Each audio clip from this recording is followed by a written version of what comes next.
할렐루야.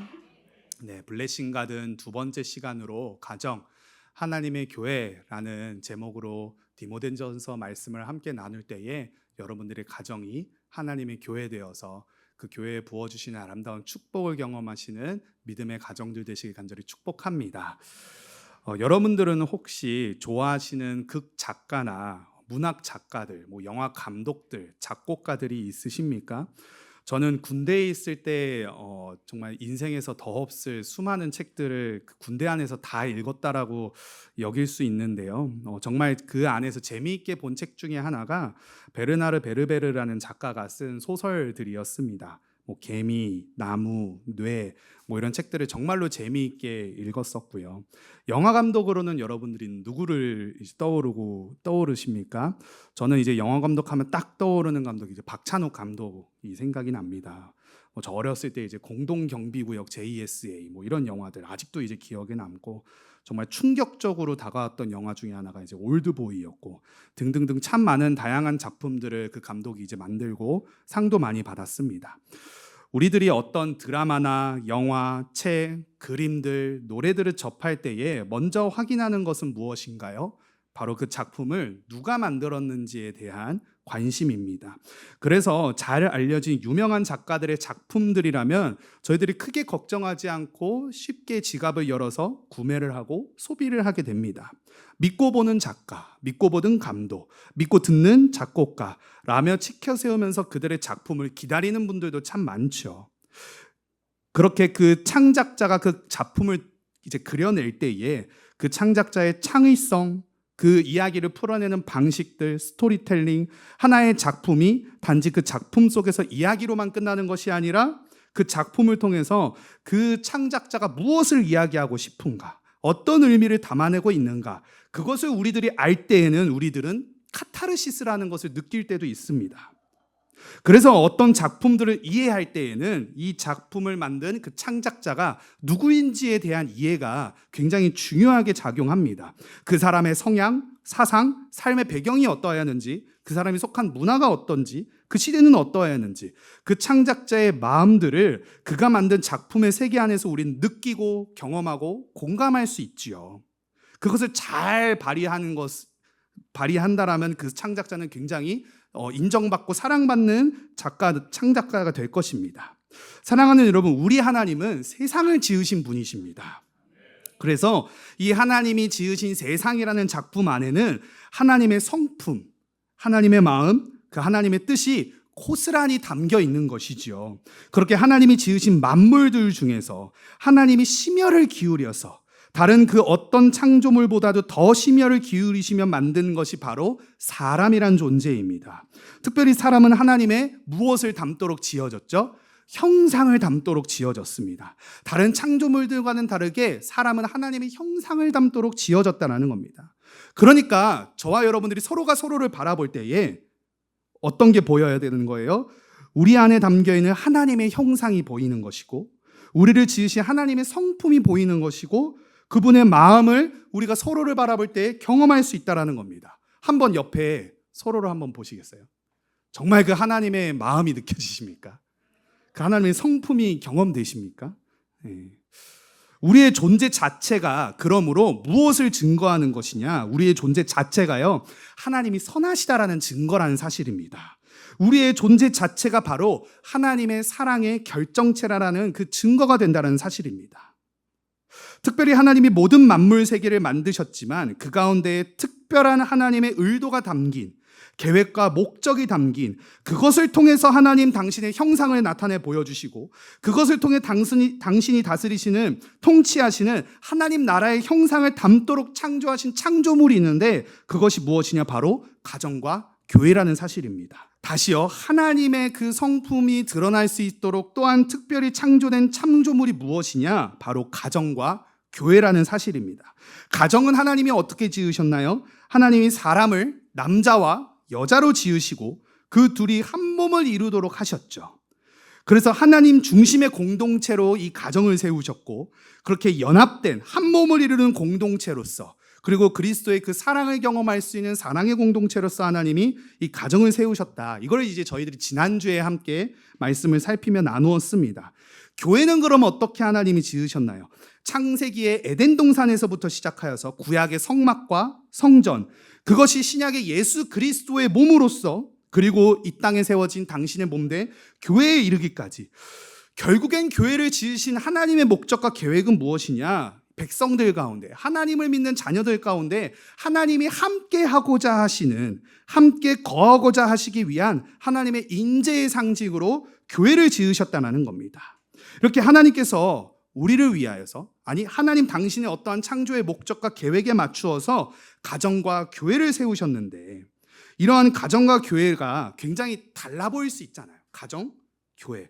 그러면 이것을 어떻게 우리가 하나님의 말씀 안에서, 하나님이 창조하셨으니까 어떻게 하나님의 말씀 안에서 이것을 이해할 수 있을까? 저희들 다시 한번 본문의 말씀을 읽어보시겠습니다. 시작.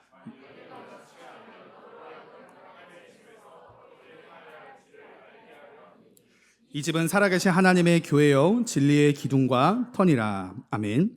바울이 지금 이 디모데 전서, 디모데에게 이제 편지를 쓰는 거죠. 편지를 쓰면서 그 전의 말씀, 14절의 말씀을 보시면, 내가 속히 디모데 너에게 내가 가기를 바라나 이 편지를 내가 지금 쓰고 있다라고 말씀을 하고 있습니다. 그러니까 빨리 이제 디모데에게 나아가고 싶은데 그런 마음을 당장에 지금 갈 수가 없어요. 지체가 되는 거예요. 왜냐하면 편지를 지금 적어야 되는 거예요. 내가 가서 너를 만나는 것보다 지금 중요하게 전달해야 될 지금 이야기가 있다. 내용들이 있다. 내가 너에게 가는 일들을 지체한다면 디모데 너에게 내가 무엇인가를 알게 하려고 지금 편지를 쓰고 있기 때문에 지금 늦어지고 있는 것이다 라고 말씀을 하고 계십니다. 이 디모데전서 편지를 통해서 바울이 말하고 싶은 것이 무엇일까요?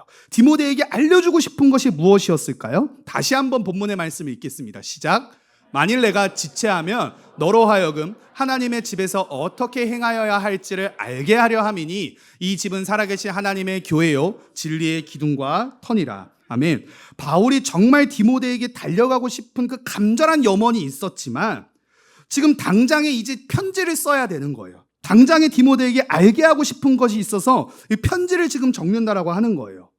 정말 바울이 정말 마음과 염원을 담아서 디모데에게 알게 하고 싶은 것은 무엇인가요? 말씀하시죠. 하나님의 집에서 어떻게 행하여야 할지를 너로 하여금 알게 하기 위해서 지금 쓰고 있다라고 말씀하십니다. 하나님의 집에서 디모데가 어떻게 행해야 하는지를 알게 하기 위한 편지를 지금 써야 하기 때문에 내가 지금 너에게 가는 게 지체되고 있다라는 이제 말씀을 적는 거예요. 여기서 우리가 볼 수 있는 정말로 중요한 표현이 있습니다. 무엇이냐면요, 바로 하나님의 집이라는 표현입니다. 하나님의 집. 이 하나님의 집이라는 표현은요, 하나님의 가족이라고도 저희들이 번역할 수 있습니다. 왜냐하면 헬라어에서의 집이라는 단어와 가족이라는 이 단어가요, 동일한 단어거든요. 오이코스는 동일한 단어입니다. 그러니까 지금 동일한 단어를 사용하기 때문에 하나님의 집이라는 것은 하나님의 가족이라고도 저희들이 읽을 수 있다는 거죠. 그러니까 지금 사도 바울은 하나님의 집, 하나님의 가족에 대해서 디모데가 어떻게 행해야 할지를 빨리 알려주기 위해서 편지를 쓰고 있다는 거예요. 근데 더욱 놀라운 점은 무엇이냐? 그 하나님의 집, 하나님의 가족이 지금 무엇라고 말씀하고 계신가요? 이 집은 살아계신 하나님의 교회다라고 말씀하시는 겁니다. 이 집, 이 하나님의 가족은 살아계신 하나님의 교회다라고 말씀하시는 거예요. 그러니까 지금 하나님 당신의 집은 하나님 가족의 공동체이고 하나님 가족 공동체가 바로 살아계신 하나님의 교회다라는 것을 말씀하여 주고 계십니다. 그러니까 지금 교회에서 무엇을 행해야 할지 알게 하기 위해 디모데에게 편지를 쓰는 바울은 교회를 무엇으로 지금 이해하고 적어 내려가는 거예요? 하나님의 집, 하나님의 가족으로 이해하려 하는 그 가족의 이해를 가지고 지금 이 이야기를 써 내려가고 있다는 겁니다. 그러니까 저희들이요, 하나님이 당신의 뜻과 계획에 맞추어서 창조하신 가족과 교회는 따로 독립되어서 역사하는, 사역하는 기관이 아니라 한 분 하나님이 지으셨기 때문에 그 두 기관은 서로 어떻게 되어 있다는 거예요? 연결되어 있다는 겁니다. 연결되어져 있는 하나님의 마음과 뜻을 담은 공동체로서 하나님이 가정과 교회를 세우셨다는 겁니다. 하나님께서는요, 이 디모데 전서 말씀을 통하여서 교회를 다루시는 원리가, 교회를 다스리시고 교회를 이루시는 그 원리가 바로 하나님 가족 공동체를 이루시는 원리라고 말씀을 하신다라는 겁니다. 교회를 인도하시는 그 원리가 바로 하나님께서 하나님의 집을 이끄시는 원리, 하나님의 가족 공동체를 이끄시는 원리라는 사실이에요. 하나님께서 하나님 가족 공동체를 이루시는 원리가 어디 안에 담겨 있다라는 겁니까? 교회 안에 담겨 있다라는 겁니다. 교회를 인도하시는 원리가 바로 하나님께서 하나님의 가족 공동체를 이루는 원리라고 말씀하시는 겁니다. 그럼 우리가 이런 질문을 할 수 있죠. 우리 가족이 그러면 어떻게 살아야 합니까? 무엇을 표대로 삼아 나아가야 합니까? 이 가족이 어떠한 공동체가 되어야 하는지를 자세히 알고 바르게 알기 위해서는 그러므로 무엇을 봐야 된다라는 거예요? 하나님이 하나님의 교회를 어떻게 다루시고 이루시는지를 저희들이 보면 된다라는 사실입니다. 하나님께서 교회를 어떻게 인도하시는지를 보고 그 교회를 인도하시는 하나님의 원리를 우리 가정 안에 적용을 한다면 우리 가족 공동체가 하나님이 이끄시는 하나님의 가족 공동체로 온전한 가정이 될 수 있다는 것을 지금 말씀하여 주시는 거예요. 그러니까 디모데전서는 계속해서 교회를 어떻게 다스리고 통치하는지 목자된 디모데에게 이제 사도 바울이 권면하는 말씀들인데 그 말씀을 저희들이 자세히 읽어보면 결국에 교회를 어떻게 다스리시고 교회를 어떻게 인도하시기를 원하시는지에 대한 하나님의 마음과 그 뜻을 발견할 수 있다는 겁니다. 다시요, 하나님께서 하나님의 집인 가족 공동체를 이루시는 원리로 교회를 이끄시는데 그렇다면 그 교회를 이끄시는 원리를 우리 가정에 적용한다면 우리 가족이 하나님의 집이 되는 것이고 하나님의 가족 공동체가 된다는 겁니다. 뭐라고요? 하나님의 집이 교회가 되는 것이고 하나님의 가족 공동체로서 교회를 이제 이루어 간다는 겁니다. 성경은 하나님을 우리의 무엇이라고 고백하고 있습니까? 우리의 아버지라고 고백을 합니다. 그렇죠? 하나님 나라라는 이미지를 성경이 사용할 때에는 나라라는 이미지로 인하여서 하나님은 우리의 무엇 되세요? 왕이 되시죠. 그리고 우리는 그분의 백성들이 됩니다. 그리고 하나님의 가족이라고 우리가 사용할 때에는 이 가족이라는 이미지로 인해서 하나님은 우리의 무엇 되어주세요? 아버지 되시고요. 우리는 하나님의 자녀가 됩니다. 하나님의 집. 하나님이 우리의 아버지 되시고 우리는 하나님의 자녀라는 이 하나님 가족이라는 내용은 바로 무엇에 관련된 내용이라는 거예요? 교회에 대한 하나님의 말씀이라는 겁니다. 그 하나님의 가족인 교회를 하나님의 가족인 교회의 원리를 우리가 그래서 이해하고 우리 가족에 그 원리를 그대로 적용한다면 하나님의 가족인 교회를 이끄시고 보존하시는 그 원리가 그대로 저와 여러분들이 속해 있는 가정 안에 실현된다는 사실입니다. 그러니까 우리는 교회를 하나님의 가족 공동체로 이해할 수 있듯이 교회를 통해 우리가 이루는 가정을 이해할 수 있다는 사실입니다. 왜냐하면 두 기관을 지으신 분이 바로 하나님이시고 그 두 기관을 통해 궁극적으로 하나님이 어떤 분이신지 하나님 나라가 어떤 나라인지를 보여주시는 청사진이기 때문이라는 사실입니다. 다시 한마디로 요약을 하자면 하나님의 교회는 하나님의 가족으로서 지어진 교회 공동체이고 우리의 가정이 온전히 서기 위해서는 하나님께서 당신의 집인 교회를 이루시는 원리로 우리 가정이 이루어질 때라야만 진정으로 하나님께서 우리 가정을 교회를 이끄시고 지키시고 보호하시는 것처럼 우리 가정을 이끄시고 지키시고 보호하신다는 사실입니다. 그래서 하나님의 가족 공동체로서 우리는 교회를 이해해야 하는 것이고 우리 가정은 하나님의 교회된 가정을 이루어야 한다는 사실입니다. 그렇다면 우리는 성경적인 가정을 이루기에 반드시 필요한 이해가 무엇이냐? 교회에 대한 이해입니다. 그러니까 세상에 수많은 서적들이 존재하죠. 가정을 어떻게 해야 된다, 어떤 아빠, 어떤 엄마가 돼야 된다, 수많은 세상의 서적들이 있지만 성경은 뭐라고 말씀하시냐? 교회를 봐야 가정을 바로 세울 수 있다라고 말씀을 하시는 거예요. 성경적인 가정을 이루기 위해서 반드시 필요한 이해는 그러므로 교회에 대한 이해입니다. 교회를 이해해야 우리 가정이 바른 진리 위에 세워지는 가정이 될 수 있다는 거예요. 내가 교회를 얼마만큼 이해하고 있는지, 내가 교회를 어떻게 바라보는지가 바로 가정을 아름답게 가꾸어가는 비결이라는 것입니다. 교회에 대해 말씀하시는 것은 곧 그러므로 가정을 이루게 하시는 하나님의 원리와 뜻이 담겨 있다는 것을 말씀하여 주시는 거죠. 그렇다면 우리는 구체적으로 이제 교회를 이해해야 하는데, 그러면은 먼저 우리가 이해해야 될 것이 무엇인가요? 교회를 하나님께서 어떻게 이루셨는가, 어떻게 세우셨는가에 대한 말씀입니다. 같이 함께 마태복음 말씀 읽도록 하겠습니다. 시작. 시몬 베드로가 대답하여 이르되,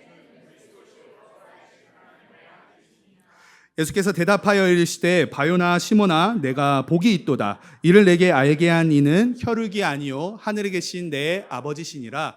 또 내가 내게 이르노니 너는 베드로라. 내가 이 반석 위에 내 교회를 세우리니 음부의 권세가 이기지 못하리라. 내가 천국 열쇠를 내게 주리니 내가 땅에서 무엇이든지 매면 하늘에서도 매일 것이요 내가 땅에서 무엇이든지 풀면 하늘에서도 풀리리라.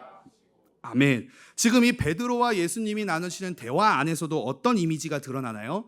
가족의 이미지가 드러나죠. 16절을 보시게 되면 주는 그리스도시여 살아계신 하나님의 아들이다라는 가족의 이미지가 지금 사용되고 있고요. 17절에 예수님께서 그 베드로의 신앙 고백을 받으시고 이제 칭찬하시는 말씀 가운데에서도 마찬가지입니다. 이것을 알게 한 이는 혈육이 아니요 하늘에 계신 내 아버지시다라고 이제 그렇게 가족의 이미지를 사용하십니다. 이 하나님의 가족에 대해서 지금 베드로가 신앙 고백하고 있는 거예요. 그렇게 베드로가 하나님의 가족에 대한 그 신앙 고백을 드리자 예수님은 베드로에게 무엇을 약속하십니까? 네가 고백한 그 하나님의 가족이 바로 교회다라고 말씀을 하시는 거예요. 18절 말씀을 같이 함께 다시 한번 읽어보실까요? 시작. 또 내가 내게 이르노니 너는 베드로라. 내가 이 반석 위에 내 교회를 세우리니 음부의 권세가 이기지 못하리라. 아멘. 내가 이 반석 위에, 그 반석은 뭐예요? 베드로가 고백한 이 하나님의 가족 공동체에 대한 신앙 고백. 하나님은 주님의 아버지시고 주님은 하나님의 아들이십니다. 이 놀라운 신앙 고백 위에 내가 교회를 세우겠다라고 말씀을 하시는 거예요. 하나님을 아버지라 고백하고 예수 그리스도를 하나님의 아들로 고백하는 그 하나님의 가족 공동체를 고백하는 신앙 고백의 반석 위에 주님의 몸된 교회를 세우시겠다라고 말씀하십니다. 그러니까 교회를 설명하시기 위한 이미지로 가족을 사용하셨고, 하나님 가족 공동체를 고백하는 신앙 고백의 반석 위에 교회가 세워졌다면 저와 여러분들이 이루고 있는 지금 우리의 가족 공동체 또한 어떠한 신앙 고백이 위해 세워져야 하는 거예요? 하나님 가족 공동체를 신앙 고백하는 그 반석 위에 우리의 가정들이 세워져야만 한다는 사실입니다.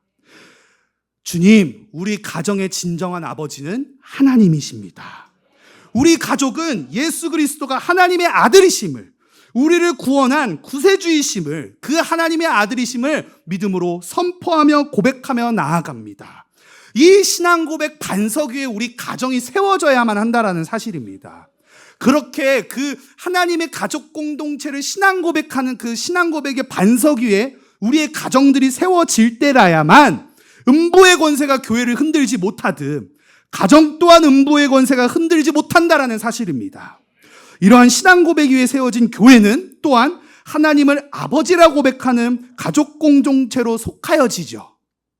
이러한 관계는 예수 그리스도의 희생을 통해 혈통이 아니라 신앙 고백에 따라 하나님의 자녀가 되는 것입니다. 요한복음 1장 12절 말씀 읽어보실까요? 시작.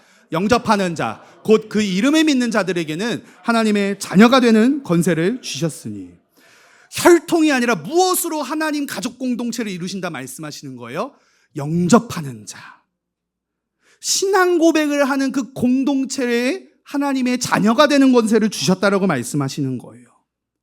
하나님 가족 공동체임을 고백하는 신앙 고백의 반석 위에 세워진 교회. 주는 그리스도시요 살아계신 하나님의 아들이십니다. 그리고 이것을 영접하는 자, 곧 그 이름을 믿는 자들에게는 하나님의 자녀가 되는 권세를 주신 것입니다. 그래서 우리가 하나님의 가족 공동체가 되는 것이죠. 이 말씀의 결론은 무엇입니까? 여러분의 가족이요, 주님을 믿는 그 신앙 고백 위에 세워져야 한다는 뜻입니다. 그래서 우리 자녀들이 결혼하기 전에 믿는 사람과 결혼해야 된다는 것이 굉장히 중요한 거예요. 그 신앙 고백의 반석 위에 가족을 세워야지만 어떠한 음부의 권세가 다가와도 이기지 못하는 승리의 교회를 이끄시듯 우리 가정이 그렇게 하나님의 붙드심으로 이끌림 받는 것이고 그렇게 믿음의 가정, 흔들리지 않는 견고하는 가정이 될 수 있다는 겁니다. 사랑하는 여러분, 우리가 살고 있는 이 세상을 한마디로 요약하면 어떻게 요약할 수 있을까요? 가정의 위기의 시대라고 이야기를 할 수 있죠. 왜 그럴까요? 가정을요, 인간적인 마음으로 이루려고 하기 때문에 그렇다는 사실입니다. 가정은 정확히 교회를 세우신 하나님의 원리로서 세워져야만 합니다. 그 신앙 고백의 반석 위에 우리 가정을 세워야만 합니다. 그러므로 가정이 하나의 신앙 고백, 반석 위에 세워졌다면 음부의 권세가 이기지 못하는 교회로 주님이 교회를 지켜주시듯 우리 가정을 든든하게 전혀 요동하거나 무너질 수 없는 아름답게 튼튼하게 세워진 가정으로 이루어 가신다는 사실입니다. 이 가정과 교회를 또한 우리가 어떻게 이해할 수 있을까요? 가족은 사랑의 공동체라는 사실입니다. 예수님 당시에 유대교 사람들과 유대인들과 그리스 로마 문화에서 바라고 원하였던 가족의 아주 이상적인 모습은 무엇이었을까요? 가족의 이상적인 모습을 보기 위해서 그들은 누구를 찾아야 돼요? 그렇게 이상적인 가족을 이루고 있는 사람들을 찾아가야겠죠.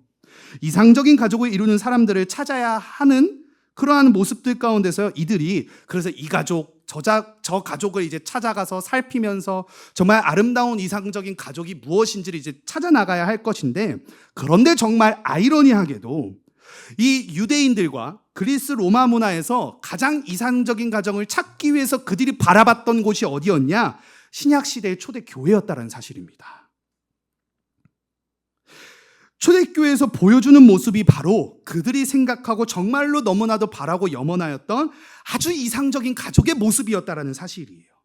그래서 교회는 어떤 공동체였는가를 성경에서 저희들이 바르게 이해해야 우리 가족이 세상에서 바라봐도, 아니 하나님이 바라보시기에도 가장 이상적인 가족으로 세워질 수 있다는 사실입니다.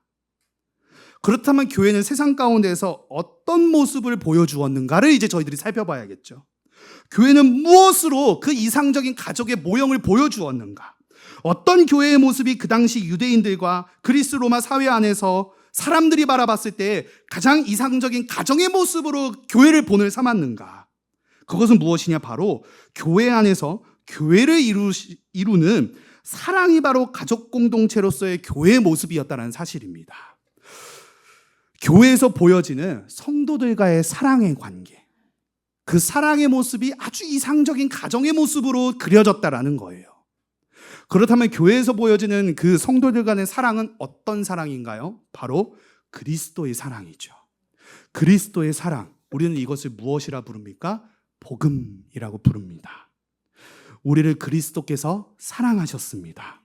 그것이 우리들에게 기쁜 소식, 복음이 되는 것이죠. 그것 말고 우리들에게 무엇이 기쁜 소식이 될 수 있겠습니까? 나를 영원한 사망에서 건져주신 예수 그리스도, 하나님과 영원히 단절이 될 우리를 하나로 이어주시는 중보자 예수 그리스도, 그리스도께서 우리를 사랑하시기 때문에 우리를 불쌍히 여기시고 우리가 죄로 고통하고 심은함하는 것을 아파하시고 슬퍼하시기 때문에 우리를 불쌍히 여기시는 그 긍휼의 마음으로 우리를 구원하여 주셨습니다. 그것들을 위해서 하늘의 모든 영광을 다 버리시고 이 땅에 당신이 창조하신 그 피조물의 모습으로 오시지 않았습니까? 그 사랑으로 저와 여러분들을 구원해 주셨습니다. 그리고 또한 부활하셨죠. 부활하시고 하늘로 승천하실 때 주님은 우리들에게 무엇을 선물로 주셨나요? 성령을 선물로 주셨습니다. 요한복음 14장 16절로 17절 말씀입니다. 같이 함께 읽겠습니다. 시작. 영원토록 너희와 함께 있게 하리니 그는 진리의 영이라. 세상은 능히 그를 받지 못하나니 이는 그를 보지도 못하고 알지도 못함이라. 그러나 너희는 그를 아나니 그는 너희와 함께 거하심이요 또 너희 속에 계셨음이니라. 아멘. 지금 예수님께서 죽으시고 부활하시고 승천하신 이후에 내가 너희들에게 성령을 보내주겠다, 보혜사 성령을 보내주시겠다라고 이제 말씀을 하시는데, 그 성령이 어떤 분이신지를 예수님께서 설명하여 주세요. 그는, 성령은 어떤 분이시다? 진리의 영이다라고 예수님께서 말씀하여 주십니다. 성령은 진리의 영이에요.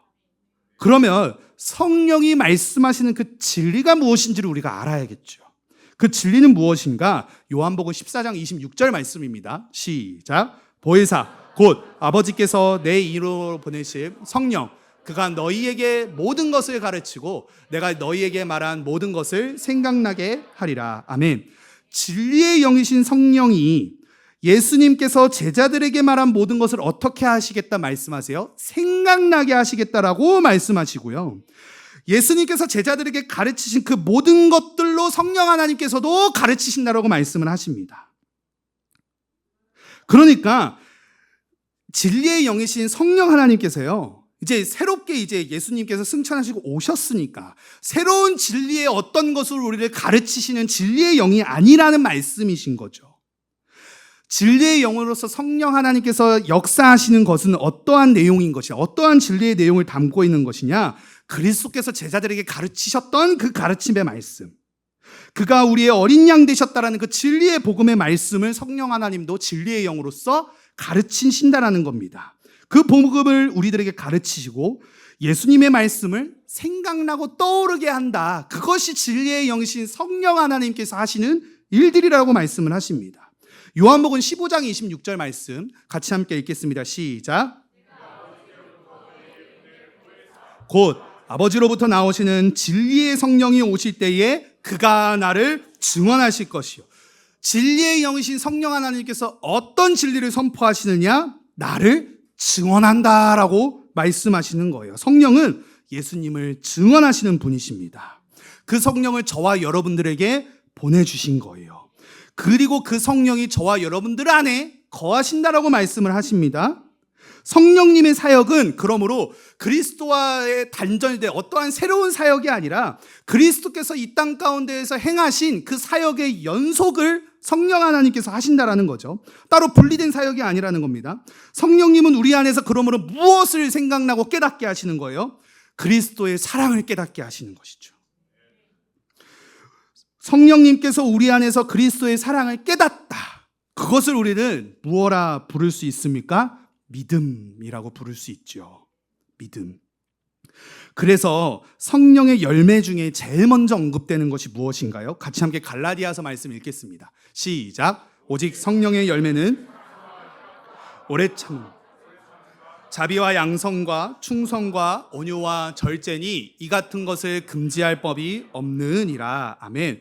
9가지의 동시다발적인 성령의 열매를 믿는 자녀들이 이제 맺는다라는 말씀을 하시는데 그 열매 중에서 제일 먼저 언급되는 것이 무엇이에요? 사랑입니다. 사랑. 그래서 아무리 성령으로 방언을 말한다 할지라도 그 방언 안에 사랑이 빠진다면 그것은 그냥 깽가리 소리에 불과하다라고도 이제 말씀을 하시죠. 고린도전서 말씀입니다. 시작. 내가 사람의 방언과 천사의 말을 할지라도 사랑이 없으면 소리나는 구리와 울리는 꽹가리가 된다. 주님은 사랑하셔서 우리에게 성령 하나님을 주셨습니다. 그 성령이 우리 안에 거하시면 진리의 성령이 우리를 깨닫게 하시는데 무엇을 깨닫게 하시냐? 그리스도의 사랑을 깨닫게 하신다라는 거예요. 그 성령이 우리 안에 거하셔서 그리스도의 사랑이 열매 맺는 주님의 자녀들이 그러므로 된다라고 말씀을 하십니다. 사랑하는 여러분, 그러면 성령을 우리가 어떻게 이야기할 수 있나요? 사랑의 영이라고 이야기할 수 있죠. 그리스도의 사랑을 열매 맺게 하시는 분이 바로 우리 안에서 역사하고 계시는 성령 하나님이시라는 사실입니다. 교회는 성령이 충만해야 교회이죠. 그러므로 성령 충만을 우리 교회가 사모해야 합니다.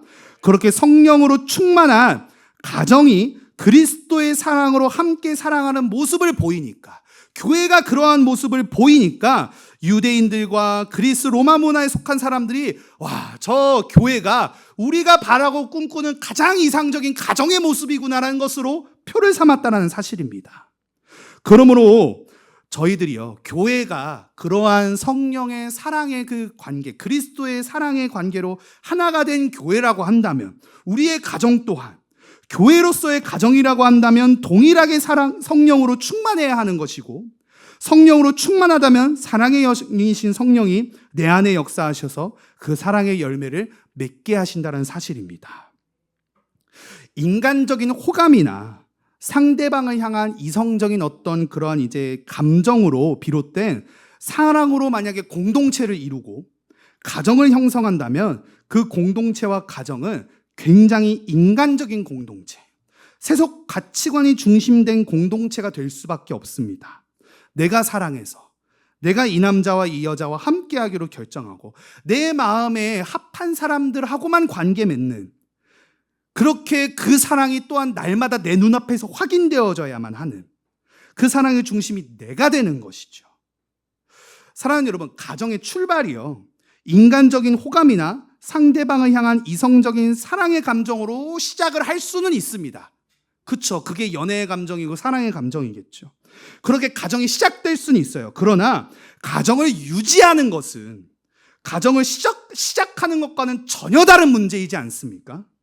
가정이 아름답고 건강한 가정이 될 수 있는 비결은 바로 그리스도의 사랑으로 가족이 하나 될 때 가능하다라는 사실입니다.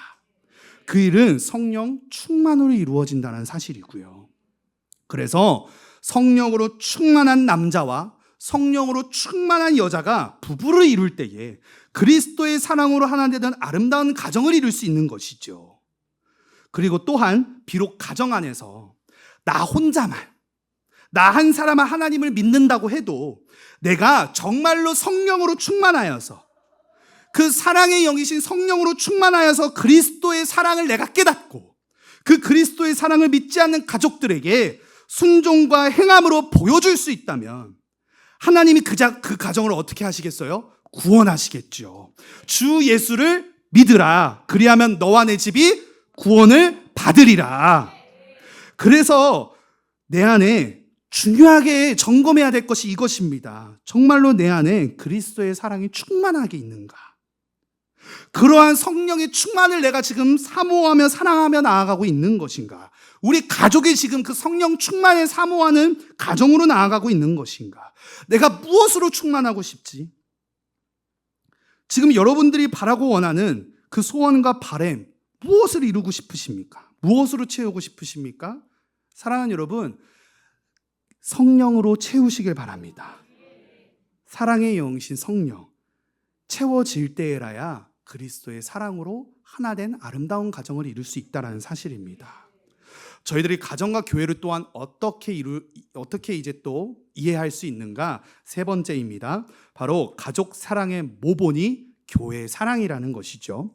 이 가족과 교회의 관계를 지금 제가 성령의 역사하심으로 이해를 하고 그렇게 이제 시도를 하고 있습니다. 그 성령은 사랑의 영이시죠. 그런데 그 성령은 또한 어떠한 영이시냐? 에베소서 말씀을 같이 함께 읽겠습니다. 시작. 그러므로 주 안에서 갇힌 내가 너희를 권하노니 너희가 부르심을 받은 일에 합당하게 행하여 모든 겸손과 온유로 하고 오래 참음으로 사랑 가운데서 서로 용납하고 평안에 매는 줄로 성령이 하나 되게 하신 것을 힘써 지키라. 몸이 하나요 성령도 한 분이시니 이와 같이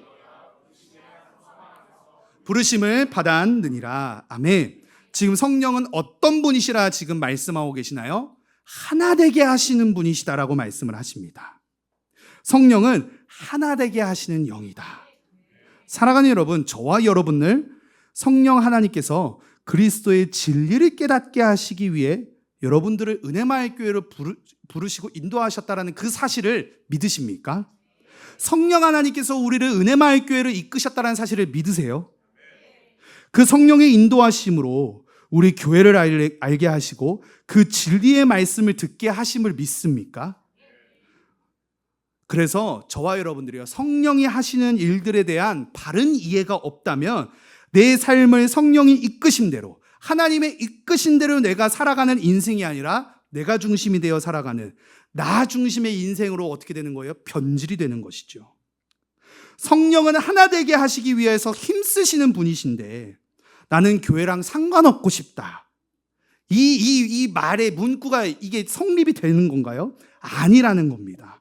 몸도 하나요. 성령도 한 분이신데. 그래, 그 다음 말씀에 보시면 주도 한 분이시고 믿음도 하나라고 말씀을 하시는데 내 마음에 들지 않는다고 내가 교회를 떠난다? 성령 하나님이 역사하시는 모습일까요? 전혀 아닙니다. 절대 그렇지 않습니다. 성령은 사랑의 영이십니다. 그리고 또한 하나 되게 하시는 영이라는 사실이에요. 그래서 교회는 어떤 공동체예요? 사랑으로 하나된 공동체입니다. 아까도 말씀드렸듯이 그 사랑은 그리스도의 사랑입니다. 그리스도의 사랑은 그러면 어떻게 표현이 되고 있습니까? 그리스도의 사랑은 희생과 헌신, 순종과 섬김으로 표현이 됩니다. 교회가 하나가 되기 위해 나타내야 할 표징은 바로 예수 그리스도께서 우리를 향하여 보여주셨던 그 희생과 헌신, 순종과 섬김으로 나타나야 한다라는 거죠. 이 교회에서의 사랑의 모습이 바로 유대인들과 그리스 로마 시대에 그토록 바라고 원하였던 이상적인 가족의 모습이었다라는 겁니다. 그리스도의 사랑으로 하나된 공동체. 그래서 교회 안에서 이루어지는 사랑을 가족의 언어의 형태로 한번 바꾸어 보자면 어떻게 바꿀 수 있겠습니까? 바로 형제의 애입니다. 형제의 애. 형제의 애. 교회의 그리스도의 사랑이 그 교회를 구성하는 사람들로 하여금 어떠한 형태로 나타나는가? 바로 형제가 형제를 사랑하는 형제의 모습으로 나타난다는 사실이죠. 가족에서 형제로 나누는 것을 예수님은 공동체의 본질로 삼으셨습니다. 그 형제는요, 평등의 가치로 실현되는 것이고요. 그러니까 이제 우리들 안에서도 이제 형제 자매로 이루어진 참 관계들이 많이 있지 않습니까? 저도 이제 누나가 있는데 참 어렸을 때 누나와의 그 형제를 나누지 못한 게 너무 안타까워요. 지금 이렇게 되기 전에 그 사랑을 나누었었더라면 맨날 형제끼리 지지고 볶고 싸우고, 그것이 오늘날 우리들이 바라볼 수 있는 형제애의 모습이겠지만 성경은 그것이 형제라고 말씀하시지 않습니다. 초대교회에 성령이 강림하셨을 때 그들이 죄를 고백하죠. 회개합니다. 그때 나타났던 현상은 무엇입니까? 공동체 안에서 서로를 사랑하는 형제애가 일어났습니다. 서로를 위해 헌신하고 희생하고 내가 가진 것을 고통하고 힘들어하는 지체들에게 나눌 줄 아는 형제가요, 사랑하는 여러분, 싸우기 위해 존재하는 것이 아니라 한 아버지의 사랑 안에서 서로 평등하게 사랑을 주고받는 형제들 간의 사랑의 관계로 이루어진 공동체, 그것이 교회 공동체고 교회가 보여주는 사랑의 모습이라는 사실입니다. 같이 함께 말씀을 보실까요? 23장 마태복음 시작. 그러나 너희는 랍비라 칭함을 받지 말라. 너희의 선생은 하나요. 너희는 다 형제니라. 예수님께서 친히 사람들을 모아서 이제 세우신 제자 공동체. 그 제자 공동체는 어떤 공동체라고 예수님께서 말씀하시나요? 너희는 다 형제다라고 말씀하십니다. 사랑하는 여러분, 형제와 자매로 이루어진 공동체는요, 서로 윗자리에 앉으려 하는 것이 아닙니다. 랍비라 칭함을 받는 것이 아니에요. 너희는 랍비라 칭함을 받지 말라 말씀하세요. 너희의 선생은 한 분이시다. 너희의 아버지는 한 분이시다. 너희들은 다 형제다라고 말씀하시는 거예요. 누구 하나가 위로 군림하려 하는 것이 형제의 모습이 아니라는 사실입니다. 그래서 성경은요, 가족 공동체 안에선 경쟁을 허락하지 않습니다. 오히려 조화와 연합의 가치가 실현되어야 할 형제를 나누는 가족 공동체라고 말씀을 하시는 거예요. 교회에서 성도가 서로 사랑하는 그 형제에는 서로를 경쟁하는 상대로 보는 것이 아니라 한 몸을 이루는 지체로서 내가 저 지체와 한 몸, 교회 안에서 연합해야 되는, 그래서 주님의 몸된 아름다운 교회를 이루어야 하는 형제구나라는 것으로 바라봐야 한다는 것이죠. 초대교회가 서로 그리스도의 사랑 안에서 조화를 이루고 서로의 연약함을 돌봐주고 부족함을 채워주는 모습, 그러한 그리스도의 사랑으로 하나 된 이상적인 가족애, 형제애를 보여주는 그 모습을 초대교회가 실천하였기 때문에 그 사회의 문화가 그 교회의 모습을 가족의 아주 이상적인 모습으로 삼았다라는 사실입니다. 사랑하는 여러분, 교회는 하나님의 집, 가족 공동체입니다. 교회가 하나님의 가족 공동체란 사실이죠. 우리가 이루는 가족 공동체는 또한 어떤 거예요? 교회입니다. 가정이 교회라는 사실입니다. 교회를 이루신 주님이 가정을 세우심을 그러므로 우리는 깨달아야만 합니다. 여러 서적들을 뒤지는 것이 아니라 하나님께서 교회를 어떻게 다스리시고 통치하시는지를 올바르게 이해하고 바라봐야지만 우리 가정이 올바로 세워질 수 있다는 사실입니다. 교회에서의 사랑을 그래서 가정에서 우리들이 보여야 할 사랑의 모본으로 삼으라라고 하신 것이 우리 주 예수 그리스도 하나님 아버지의 뜻이라는 사실이죠. 하나님 아버지가 자녀된 우리를 사랑하신 그 사랑, 성령이 하나 되게 하신 그 교회의 연합의 원리, 그것이 가정을 이 땅에 세우신 하나님의 원리라는 사실을 깨닫고 가정이 교회되기 위해 몸부림치시길 간절히 축복합니다. 그래서 그 그리스도의 사랑이 실현되어 서로가 하나 되는, 그렇게 하나님의 아름다운 가족 공동체를 우리 가정이 이루어 가시는 저와 여러분들 되시길 간절히 축복합니다. 아멘.